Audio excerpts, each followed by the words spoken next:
My name is Crystal Petry, and you are watching another episode of the Crystal Petry Podcast, Season 3. On today's episode, we explore how philanthropy isn't just about money. It's about movement, mission, and meaning. On this episode, we uncover the stories of nonprofits and changemakers, redefining what it means to serve, build, and empower communities. This is where impact meets purpose and purpose meets power. Welcome to the podcast, Rick Peck. How are you? I'm very good. Thank you very much. I appreciate you having me, Crystal. This is going to be fun. Yes, I am so glad you are on. You are also known as the Philanthropy Guy. Yes. So love that moniker for you as well. But I'm excited. So let's get into this podcast. Rick, tell us, where in the world are you? I'm in Charlotte, North Carolina, just west in Belmont, North Carolina. But yeah, and today, as we record, it's 60 degrees and in January. So a lot worse where I used to be in the Northeast, where it was bitter cold in New Hampshire. Perfect weather for January. That's right. Weather, 60 degrees. Yes. That's right. Not bad. Okay, so what does true philanthropy look like in communities today? I would say I'm going to start with what I would call the 5 T's, which I think is an excellent frame for people, because when I think about community, I think about all you have to offer.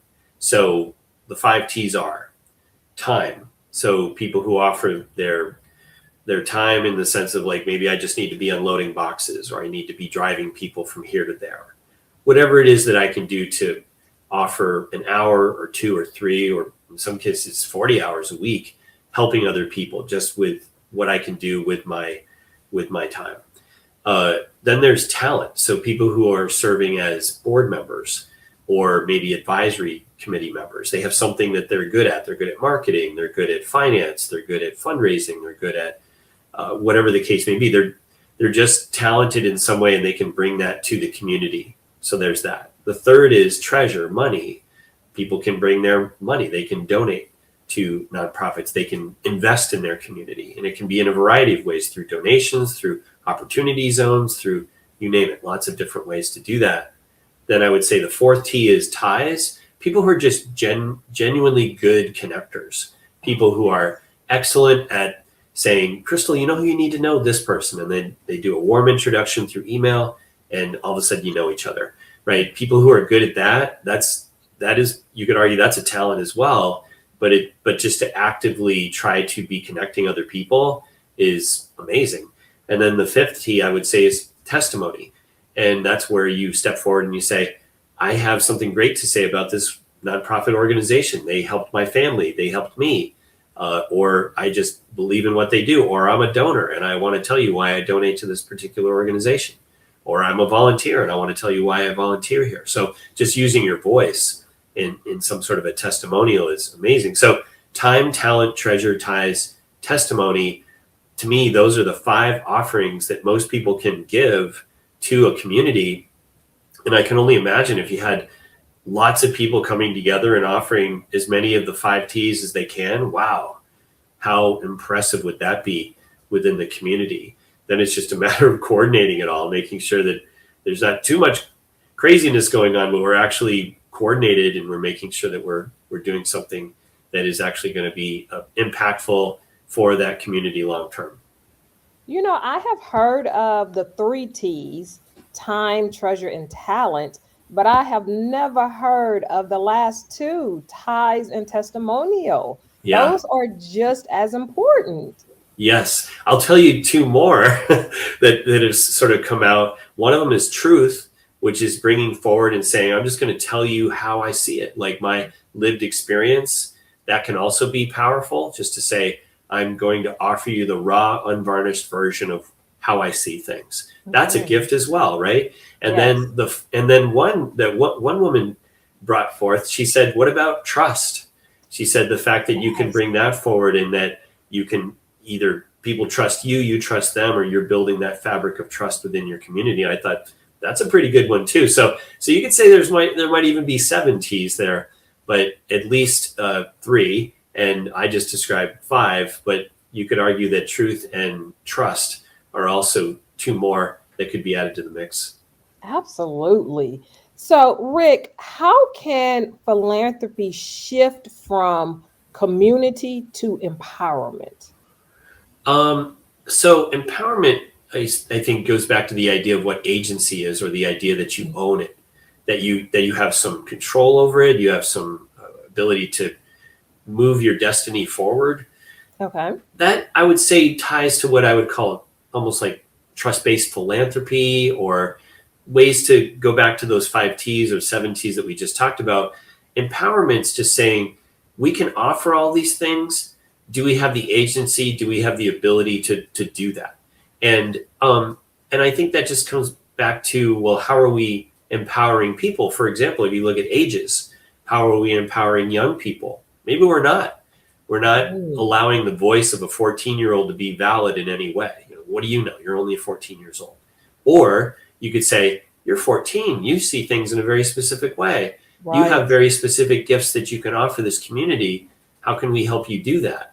And I would even go so far as to say that's true all the way into people's 20s. Don't see a lot of people invited to boards who are in their 20s, or maybe even 30s sometimes. Why? Because the people who are on boards are inviting people who are more their own age, which many times are older people. So you're sort of muscling out, intentionally or unintentionally. I would say most of the time it's unintentionally. You're muscling out some of those younger voices. Or back to what we were saying, people who are close to the work around the truth, the 7 T's truth. You have people who can really bring an incredible voice, like, I've been homeless, or I've had food scarcity in my family, or I was in a situation where I had substance misuse issues, or that voice at the table. So I think empowerment to me is just saying, are you allowing people to come forward and state their talent, their situation, their perspective, and then help them foster the ability to have them actually do something with that, and provide the fabric and the structure and the kind of the overarching ability for these communities to maximize the people in their community who are hopefully stepping forward to do good things, and galvanizing that. So I would say it's recognizing those opportunities, and then literally giving people the opportunity and the stage to do that. And I think those are 2 different areas of focus, actually, at the end of the day. Right. So, Rick, you are also known as the philanthropy guy, and I just love that moniker. What is your definition of philanthropy? Well, strictly speaking, the idea of philanthropy is love of humankind. That's philanthropy. So you can say that philanthropy, as most people think about it, I would say is, I'm a wealthy donor, I give a lot of money, and I'm a philanthropist. But there is also the argument that philanthropy comes in many different ways. Like we were just talking about, the 7 T's.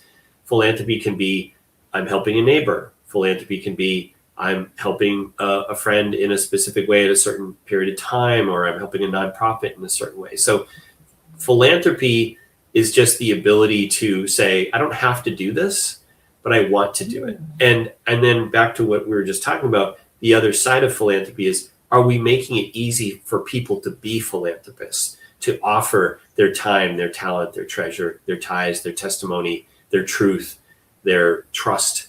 Or are we making it difficult? And I have that lens often. I look at situations and I say, I think we're making it harder than we need to involve people. It's like, do this or do that, and they go, oh, the person's like, this is becoming really complicated and frustrating. I'm going to table this to another time, and therefore you sort of lost that opportunity. Versus a specific example could be, I don't know if you've heard of like micro volunteering, where it says, Crystal, you only have an hour a week to give to this organization. Let me help you with that. Here are the different ways you can use your hour with it. You could do some work on the computer. You could do this. Like, we're going to make it so easy for you to just plug in that you don't really have to work too hard at it. It doesn't have to be this massive lift. So I would say, yeah, philanthropy is essentially, what do you have to offer? And we'll try to maximize that. And by the way, with the 7 T's, the idea of you can do one or more. And many times people who are doing one, it naturally leads to another, which leads to another. And so if you think about deep engagement, if you're looking at those 7 T's, you could say there's 0, you're not engaged at all, or 7. If you're engaged on all 7 parts, that's pretty deep. That's like philanthropy at its finest. You're giving pretty much everything you have to an organization, or maybe just the way you show up and live your life. You're thinking every day, how can I give? What can I give today? How can I help somebody? How can I help an institution? How can I help a neighbor? What can I do today to be somebody who's part of the solution instead of the opposite, which is what sometimes people do, which is how can people help me? Well, if you led with how can I help somebody else, chances are people aren't going to forget about you either. They're going to probably remember you and step forward and help you out. I mean, the cliched example is probably It's a Wonderful Life with George Bailey at the end, getting all these people coming forward. Why? Because George Bailey and his company had helped a lot of people, right? I mean, so he was never leading with what's in it for me. He was leading with what can I do to help the community? What can I do to help you? And that's still such a classic movie. It's so good. Right. So let's talk about the racial wealth gap. How does that affect who gets to be a philanthropist? Well, I'll still go back to the frame of wealth can come in different ways. Mm-hmm. And I think the way you're describing it, of course, is wealth is in like dollars. Right. But yes, I think, everything in the end, I think comes down to intentionality. If you look at it, say, okay, there's the racial wealth gap. And if you don't have this kind of money, you're going to be muscled out of this conversation. You're not going to be invited to the conversation. Or you could say, maybe what you lack in wealth, you could bring in other things in other parts of those 5 or 7 T's. So I would say that one thing is to be aware of it. Let's just start there. Let's to be aware of the racial wealth gap and why it's happened in the first place. Mm-hmm. I say because I attended a series of courses several years ago where it was breaking down, and it was directed toward people who were Caucasian and saying, did you know that reason that it was pretty fascinating. It was like, hey, did you know this is how people of color were treated as it relates to mortgages? Or did you know that this happened or that happened? So just when you feel like it's an even playing field, it's not. Let's just start there. It's not an even playing field. Let's go back all the way to slavery. Let's go back to, there's a lot of situations where you can point back and say, it was not an even playing field. So let's not pretend it is. And then you say, okay, so what can we do about that? A good example back to philanthropy is reparative philanthropy. That's a hot topic in my world, which is to say, what does that look like? That's a super complicated topic. Mm-hmm. And reparative philanthropy can come in different ways, but it's beautiful when people who are Caucasian, who say, I've benefited from 5 generations of wealth being handed to me, and I've inherited things, usually on the backs of someone else, unfortunately. But what can I do to turn that around? What can I say? What can I give today in all of the ways that I can give, including money? What can I do to give back? So a lot of this, I think, comes back to awareness and acceptance of the fact that when you have a disparity, there's a reason for that disparity. Maybe it didn't happen in your generation or in your lifetime, but it's still something we need to be cognizant of and be addressing. And if we're not doing that, we're doing a disservice. We're sort of living in a fantasy world instead of saying, bring the people to the table who have the voice to be able to talk about this. Mm-hmm. Let's genuinely lean in and figure out what we can do about it, whether it's on a super granular level or it's a higher level. But I think that there's opportunities always to have these conversations and to be able to figure out, again, how do we build that community so that we can lift all boats instead of feeling like people are in this competitive world or in this fantasy world about how things are, instead of coming together and actually really having a genuine conversation about it and figuring out how to actually move things forward. And I'm going to do a shameless plug here, Rick, because I had an amazing guest on my podcast, Hillary, who you referred to me. And she did an entire podcast about reparative philanthropy. So, for those who want to find out more information on that, take a deep dive on that subject, go to my YouTube podcast, go to my Apple podcast, and look for Reparative Philanthropy with Hillary Giovanni. And she was amazing. You referred her to the podcast, and she was everything you said that she was. I'm glad you feel that way. I think what I took away from Hillary is there are people in this world who kind of, what my mother used to say, giving mouth service. They sort of say the right things. Yes.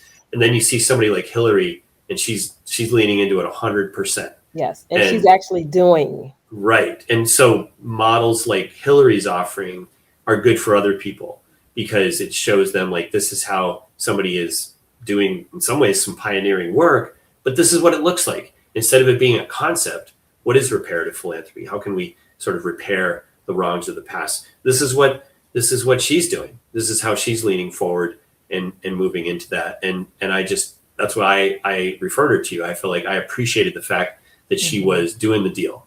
She was making it happen. Not saying she's perfect. She's not going to even say she's perfect, but she's inspiring other people. And I've actually referred other people that I know to her. I just connected a woman with her the other day and said, this woman's interested in reparative philanthropy. Hillary's doing some great work in reparative philanthropy. Here's how things start to happen. Back to the ties. I connected two people that wouldn't necessarily know each other, and now they're off and running and excited to be in contact with each other. And who knows where that will go, right? Who knows where that will lead? So with philanthropy, obviously, Rick, we have grassroots philanthropy. I would say that's not always the truth. Like your smaller nonprofits or grassroots organizations. Then you have your larger, major national organizations. How do people know who to give money to? Do they give it to the grassroots? Do they give it to the national? It's an excellent question. Let's start with the fact that most people don't know where to start as far as how should I give to anybody? Yes. What are the criteria that I use to decide whether this is a worthwhile organization to give my 7 T's to or not? So I would say a side project I should say I'm working on is something called the Generosity Collective. And the idea there is, how do we get nonprofits to show up at the table, fill out a profile that says, here are all the different parts and qualitative and quantitative information about us, so that people could look objectively at this and say, oh, here's all the things they do. This is their mission. This is the impact that they're making.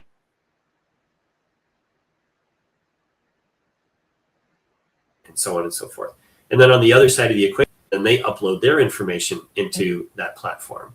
And when that happens, now we have both the nonprofits showing up and we have the donors showing up, and the nonprofits can show up at any dollar level, right? They can be very small nonprofits, to your point, or they can be larger ones. But wouldn't it be nice to be able to compare and contrast one against the other and not say, well, I know about St. Jude or Save the Children or American Red Cross because they're so well branded, or Make-A-Wish, which they deservedly should have that spotlight, but not at the expense of, or not at the detriment of, well, what about these local nonprofits that I know nothing about? How would I get to know more about them? How can I give them that stage? How can I give them that opportunity? So I would say that right now it's hard for donors to figure that out. I think they're doing it on either their own personal relationships with them already. Like, I've been a board member there, or I got some services there, or I drive by them every week, or whatever the case may be. But I think it should be deeper than that. It should be, well, what do you need to know to make a decision about that? I will also say, this happens a lot too. People don't know, explain it, but they'll say, why would you give to the SPCA nationally when you could give to the SPCA right in your hometown? And people say, well, when I give to the SPCA, I thought it was going to my local organizations. Like, what is SPCA? Oh, for the Society for the Preservation, it's for protecting animals, SPCA. Okay. So anyway, there's national versions of like Make-A-Wish and national versions of organizations, and then there's local versions. And so anyway, there's a differentiation between those. And so I think that that's not something that people are aware of, that they think that if they give nationally, it's going to come and trickle down to something local, and it's not. So I think even that can be confusing to philanthropists. So anyway, it's very important, I think, for people to say, what can I do locally, and how would I learn more about that? And if I need to do it on my own, that's a little harder for people to go in and say, hi, I'd like a tour of your place. Or can I sit down with the executive director and have a conversation? I mean, most people aren't going to do that, but wouldn't it be nice if they had some way to be able to take that information in? Now, there are ways right now. There's GuideStar, there's Charity Navigator, there's something called the Better Business Bureau's Wise Giving Alliance. So I think those types of things are tools that people can use. But what I'm trying to build through the Generosity Collective is make it so that it's more robust. And also, beyond that, to give nonprofits what they need as it relates to if they needed some services with consultants or whatever the case may be, that they are matched to those particular practitioners. Same with donors. Wouldn't it be nice if donors had somebody to be able to sit down with them and say, let me walk you through some of these things, or maybe have a conversation with your family about what's important to them. I mean, that goes beyond any sort of electronic matchmaking system. This is more of a deeper conversation with the family over maybe several meetings. Like I've done that in the past, several meetings with the core family members about what are your values? What's important to you? What are the issue areas that you care about? How do you feel about money? How do you feel about bringing in other generations? So in any case, that is also how that ties in is people are saying, how would I help the nonprofits in my local community because I don't know enough about them? And then, or should I also be giving to larger organizations because they have more of a global impact? So anyway, all of that is to say, there are lots of ways to have these conversations so you are accenting both what's happening locally as well as what's happening on a national level, and helping nonprofits get the stage they need, and helping the donors and the families get the access that they're looking for. And I really think, to add to that, Rick, is it starts with doing your research. You don't have to do a deep dive, but just doing some preliminary research on the grassroots, what's going on locally in your community, and do some research on the national organizations. And sometimes it just comes down to the heart. Which one do you want to support? Which one is closest to the heart that you feel most compelled to support? Now, with that being said, Rick, how can nonprofits balance the need for funding, which I feel like is probably always there, with the integrity of their mission? Well, the two are tied hand in hand, I think. One of the things I do often is talk about cases for support, which says, what are you trying to accomplish? What you're reminding me of is something called mission drift, where you're out there as a nonprofit trying to raise money, but when someone comes along with a certain amount of money, you would drift. You'd go toward whatever it is that donor wants you to do, and then you're sort of off mission. But I would say a good case for support says, here's our mission, here's our vision, here are our core values, here's where we've been as an organization, here's where we are today, and very importantly, here's where we're going. And here are the challenges that we're facing, and here are the solutions that we're offering, and here's how much money we're looking for, or here's the volunteers that we're looking to attract, or we need board members, or we need advisory team members, or we need connections. So I think that they are absolutely tied together, because you will hopefully be attracting all of the 5 T's or the 7 T's that you're looking for by simply laying out clearly what it is that you're hoping to do as far as impact goes, and then how people can help you do it. So I don't think you're sacrificing one for the other. If anything, I'd say a lot of nonprofits are out there just kind of blanketly trying to raise money without being really clear about what they're trying to accomplish. And the more clear they can be, chances are the more people are going to be attracted to them, because it's a compelling message versus a vague message, which is, I sort of understand what you do. You're probably a good organization. I'll probably give you some nominal amount of time or money, or but I'm not going to go all in because they don't really know what you're trying to accomplish. Right. So I think the two are very much inextricably connected. And I just feel like if you're not focusing on that messaging and what you want, you are probably leaving opportunity on the table somehow.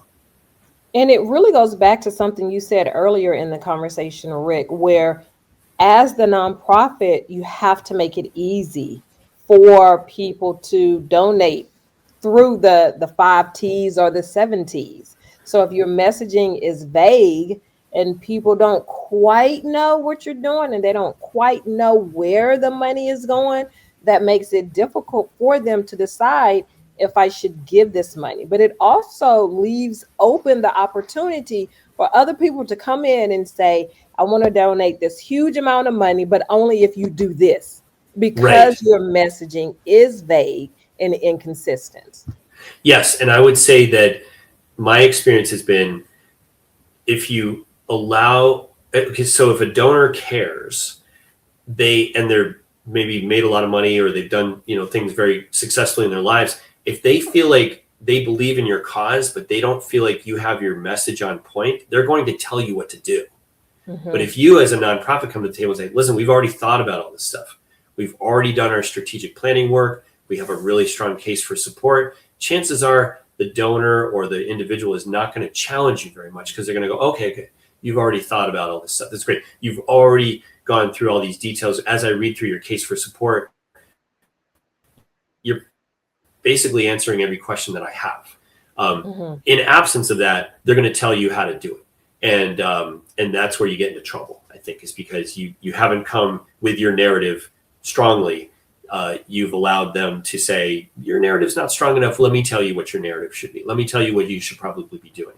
Where if you have your narrative strong, you can stand strong with somebody who has money or, something that they're maybe, it feels like there's a power differential there. And you could say, I appreciate what you're doing, but this is what we're trying to accomplish. If you're in and you want to help us with this, great. If you want to take us on a different path, I respectfully say no. I don't think, we're aligned.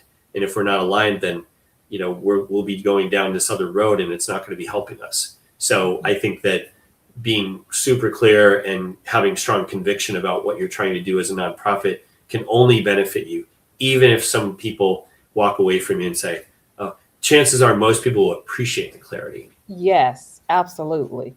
So staying on the vein of messaging, how should nonprofits craft their messaging to encourage people to donate long-term or to encourage people to donate short-term? And which one do you think should be the focus for that nonprofit? I think both should be the focus. I think it's important in the narrative to say, these are the things we need for the short term. Mm-hmm. This is what we're trying to accomplish. These are the challenges and the solutions we're putting out there. Some of these need a short-term solution. We need to build something in the next year. It could be a building, it could be a program, and we need that money now.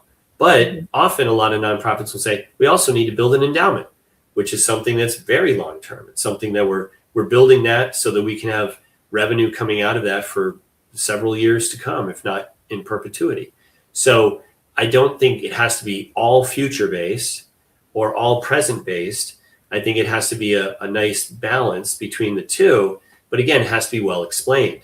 So people can say, oh, that makes sense why you would want money now for that. Yeah, I'm in. I'll help you with that. Or you need some support on this particular level now. Great. But you also have some future-based work that you're trying to do. Let's talk about that too. I think that, again, readers will see that, constituents will see that, and they'll go, you've really thought this through. You're thinking about the short-term, mid-term, and long-term health of this organization, and you're laying it out for me in a very clear path. Again, in absence of that, what it will feel like is everything needs to be done now. We need everything now. Oh, we can't balance our budget. We're struggling. Oh, we'd be lucky if we make it through the rest of the fiscal year. I mean, that's a terrible narrative. And people will probably throw some money at the organization, but they're going to get tired pretty fast. And then if anything, they're going to start to run away from the organization and say, I'm not sure if I want to throw good money after bad to this organization. I feel like I'm it's just a dangerous road. And I'd rather give to an organization that has more of a long-term path and more clarity about where they're going. What is some technology, and I'm sure there's a lot out there, Rick, what is some technology that you can think of that is useful to help nonprofits, whether that's with their budget, crafting of their messaging, their branding, their marketing, whatever that looks like? What's some technology that you think would be useful for nonprofits to use? Well, I'll name one that I think is just the most basic thing is your CRM, your customer relationship management system, or client relationship management system. I mean, if you have that solid, then that means you're obviously taking care of a lot of or tracking on a lot of the people that are connected to you. And then they are also, you're able to segment out people and decide what kind of messaging you're going to send to different people at different times. So I would say that right there is good. And one system that I keep hearing great things about is it's called Little Green Light, which is a terrific CRM for especially smaller organizations. Very intuitive, beloved by fundraising database specialists. Again, they don't have any reason to endorse one over the other, but they always seem to be gravitating toward Little Green Light. So that's one way to do it. And then I would say that other software systems could be more about money management, but I would actually defer more toward people who are financial experts or bookkeepers to say, what kind of systems do you want to use to track your expenses and your income or your assets and your liabilities to help them manage that with you, kind of classic budgeting. I'd say a third category is AI, of course. It's like, how can AI systems and tools help you do things more efficiently, whether it's writing things more efficiently, producing content. Maybe you give AI the content that you're looking for, or you demonstrate for AI the style of something that you're trying to do. Maybe you do that once or twice. AI learns how to adapt to that and starts to produce things in your voice with the content that you're looking to produce out there. So that can save you time. And there's lots of AI tools out there. That's where I would defer to an AI specialist who comes in and says, this AI tool is best for this particular task at hand. But together, somebody who knows these different tools can come in and say, use this for this and use that for that. But those are ways to increase efficiencies without sacrificing the integrity of your message or your by any means help hurting your workflow. If anything, it's just keeping you on a certain pattern and path, and productivity is consistent and strong as a result. So CRMs, AI, and I would say, anything to do with bookkeeping and making sure you're tracking your expenses and things like that. Those things together feel like a pretty strong start. After that, I would say you're starting to move into marketing. How can you use systems better through LinkedIn or through ways that people might be going out there and trying to read your messaging or learn about your messaging? Like, what are tools you can use through LinkedIn or other types of social media to get your information out there? So I think at the end of the day, it's about knowing that there are experts out there that can help you, and they can usually comb through these things and figure out what the latest and best opportunities are through software. And because software will always, of course, continue to change, but what's the best stuff this year, and how can we be capitalizing on that? And chances are that will take that institution to great heights because they are using the tools that are available around them. Right. And I would just add, be careful, because a lot of times that you can get buried in the technology and then nothing gets accomplished. So, start off with maybe one or two things like you suggested. And then as you see your need grows, maybe your technology grows as well. As we are getting ready to wrap up, Rick, also known as the philanthropy guy, what is your intention in this space of philanthropy? What's your goal? My personal goal, I would say that I am just trying to honestly, at the end of the day, be helpful. I feel like my strength is that I'm a teacher. I'm a learner. Back to what we were just talking about, like, I'm constantly absorbing how I personally can be helpful or professionally can be helpful. but I'm also conscious of who around me also have tools and skills that can be helpful. So I really see myself as somebody who's honestly trying to make it easier for other people to be successful. That is my primary goal. If I can do that, if I can look back on my life and say, I helped a lot of other people take a easier, more efficient path towards success in the world of philanthropy, mission accomplished.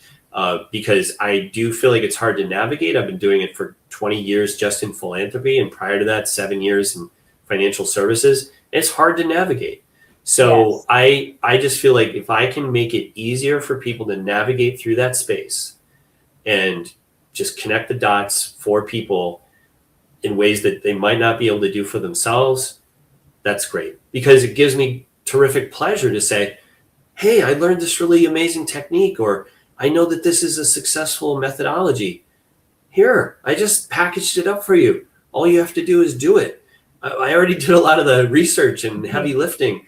Please do that. Or maybe I don't know anything about it, but I know that Crystal does, or I know that somebody else can be helpful. So just identifying the talent around me, I also feel like that's helpful. So that's what I feel like around legacy is to feel like I'm doing something that other people could potentially be struggling with, but it's easier for me, or because I've had experience with it, I can create a smoother pathway for others.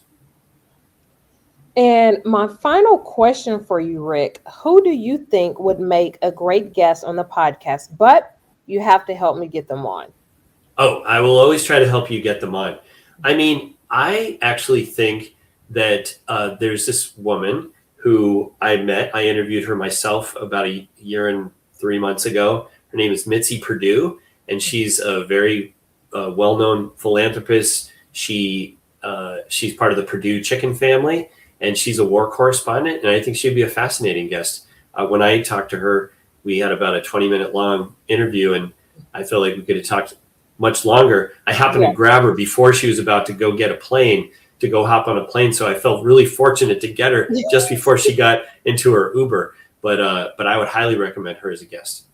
I can tell that's going to be a great conversation. Chicken and war correspondent. And philanthropy. I mean, like, and philanthropy. Does it get any better? Does it get any better than that, Rick? Yeah. Thank you so much for being on my podcast. I was on your podcast several months ago. Thank you for being on my podcast. You have been amazing in educating me and my community about philanthropy. So thank you. Well, thank you for having me, and thank you for doing this podcast and showcasing so many other people. I think you also are a connector. You're a teacher. You're helping other people learn about things they wouldn't otherwise know. And so just by hosting and doing what you do, that's how you're giving back to the world. And I appreciate that. Thank you. You know what? I didn't think about it. Not like that in those specific words, but thank you. That's giving me definitely something to think on. That's your talent. That's what you're doing, right? It's one of my T's. You're a convener. Yeah, you're a convener. So yes. Now, to my community, thank you so much for tuning in and watching. You can get Rick's podcast and all of my other podcasts on YouTube Podcasts and Apple Podcasts. And remember, you always have time to listen and learn on the go.